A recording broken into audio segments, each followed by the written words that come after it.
सिर्फ सामंतवादी सिस्टम से सरकार बनाई जाती है, कैपिटलिस्ट की सरकार रह जाती है। बाकी जनता जो देश के लिए खड़ते हैं, नागरिक जो देश के लिए खड़ते हैं, उसका जो लाभ आना चाहिए नहीं आ पा रहा है करप्शन करके। नमस्कार, आप देख रहे हैं तीसरा पक्ष न्यूज़ नेटवर्क। आज हम भारतीय मूविंग फ्रंट तीसरा मोर्चा के ऑफिस में आए हुए हैं और जैसा कि आप जानते हैं कि लोकसभा का चुनाव होने वाला है और सभी पार्टियां जो है अपने अपनी पार्टी को मजबूत करने में लगे हुए हैं, अपने अपने कार्यकर्ता को प्रोत्साहित करने में लगे हुए हैं, सब अपने अपने क्षेत्र को मजबूत करने में लगे हुए हैं।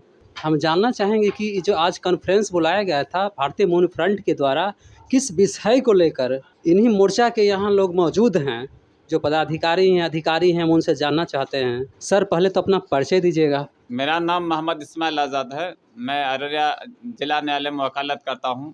9 लोकसभा अररिया से हमको कैंडिडेट बनाया गया है और हम अररिया 9 लोकसभा से इलेक्शन लड़ेंगे, कंटेस्ट देंगे।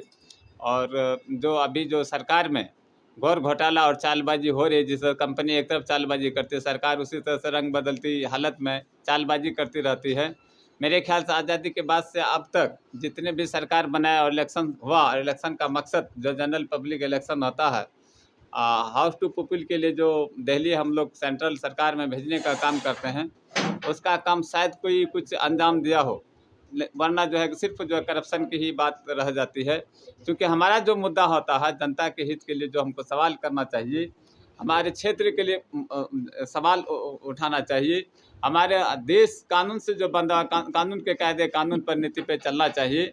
वह कायदे कानून के नीति पे चलने में हम लोगों के को जो लाभ मिलना चाहिए वो अब तक उपलब्ध नहीं हो पा रही है, बहुत कमी होती है। सिर्फ सामंतवादी सिस्टम से सरकार बनाई जाती है, कैपिटलिस्ट की सरकार रह जाती है। बाकी जनता जो देश के लिए खड़ते हैं, नागरिक जो देश के लिए खड़ते हैं, उसका जो लाभ आना चाहिए नहीं आ पा रहा है करप्शन करके। जनताओं को गुलाम बना के रखा गया है। ये गुलाम के चक्कर में इसको नचाया जा रहा है। पब्लिक का सोच को अंधा बनाने का काम कर दिया जाता है। कभी कहता है 5 किलो चावल दिया करते हैं, कभी कोई कहता है फ्री का लाइट देंगे, कोई कहता है कि पानी देंगे। लेकिन ये सब कहाँ से देंगे? सरकार का ना अपना कोई पानी का कुआं है, ना उनके पास कोई चावल का फैक्ट्री है, ना उनके पास कोई अपना पैसे का फैक्ट्री है। ये झूठ बाजी करके जो है ये सवाल जवाब करके सिर्फ चालबाजी की सरकार बनाते हैं।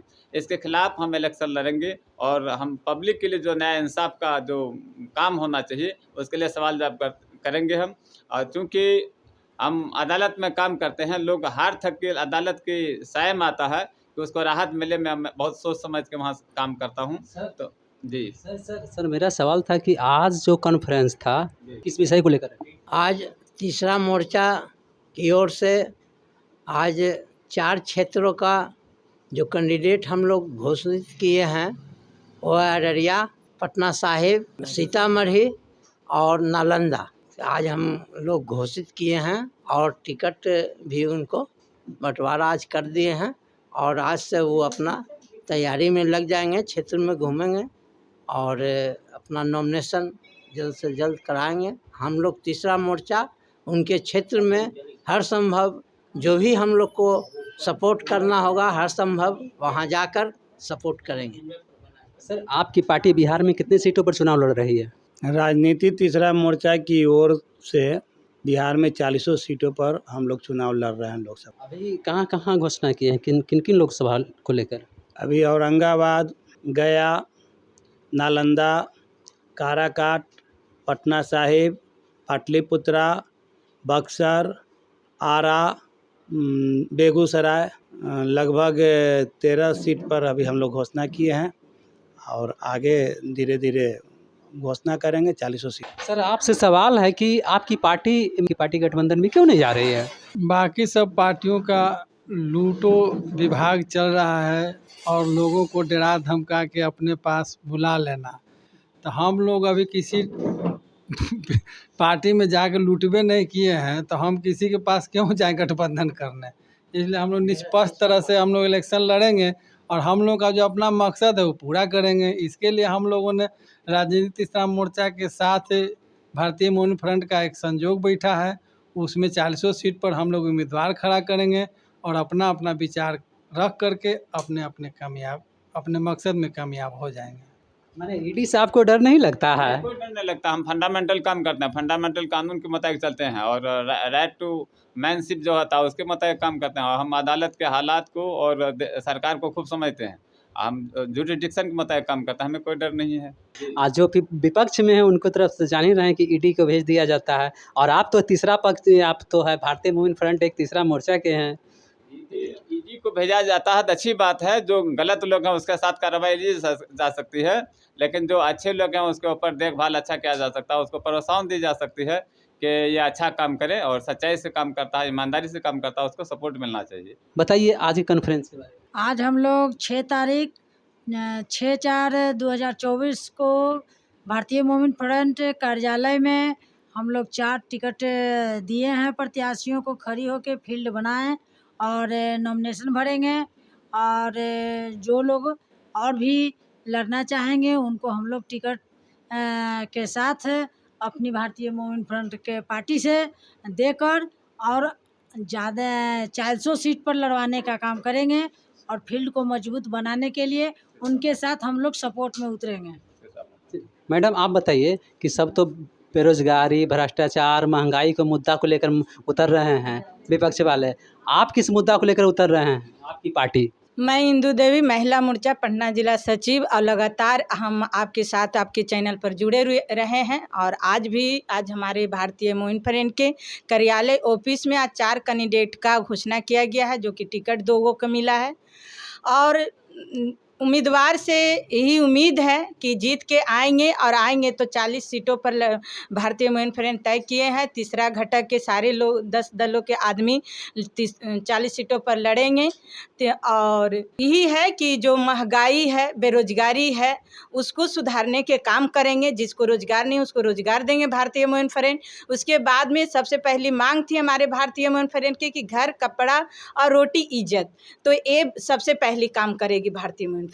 कि हमारे शुरू से ही मांग रहा है भारतीय मोमिन फ्रंट के कि जैसे कि आप बैनर में भी देख रहे हैं कि बेरोजगारियों के, भ्रष्टाचारियों के लिए और इज्जत के लिए, माँ बहन को मान सम्मान के लिए लगातार लड़ाई किए जा रहे हैं। और हमारे उम्मीदवारों के से यही मांग है।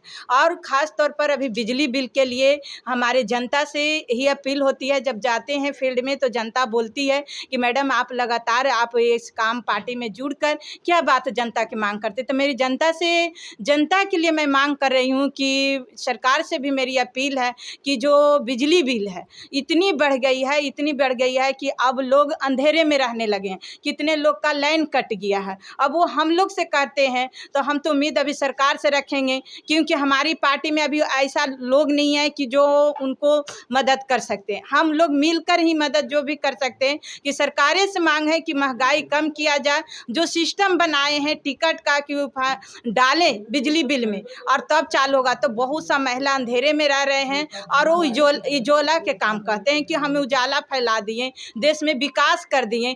तो जब हमारे माँ बहनें ही अंधेरे में, तो उजाला और विकास आई कहाँ से। ये तो विकास देखने की ज़रूरत है कि ना तो लाइन सही से मिल रही है, ना शुद्ध पानी मिल रही है। पानी भी है तो कहीं कहीं नल फूटा हुआ है, कहीं नल जल नहीं सही है। ये भी, इसका भी व्यवस्था सुधारने के भारतीय मोमिन फ्रंट काम करेगी।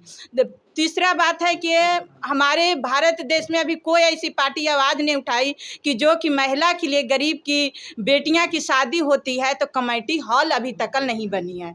जो कि उसके लिए भी हमारे सोच है, हम दुनिया के लिए कि नहीं, मैं अपनी सोच बताती हूँ कि ये भी होना बहुत ज़रूरी है। कि जब शादी तो ठीक हो जाती है, जिसके पास 10,000 20,000 का भी इनकम नहीं है, वो कहाँ से 1.5 और 2 लाख रुपया ला के कमेटी हॉल ला जाए। जब इतने मेरे सरकार ने करोड़ों से, अरबों से, खरबों से अयोध्या मंदिर बना सकते हैं, तो छोटा सा मामूली से एक हॉल भी गरीब के लिए बना सकते हैं। ये मेरी सोच है। धन्यवाद। बहुत बहुत धन्यवाद।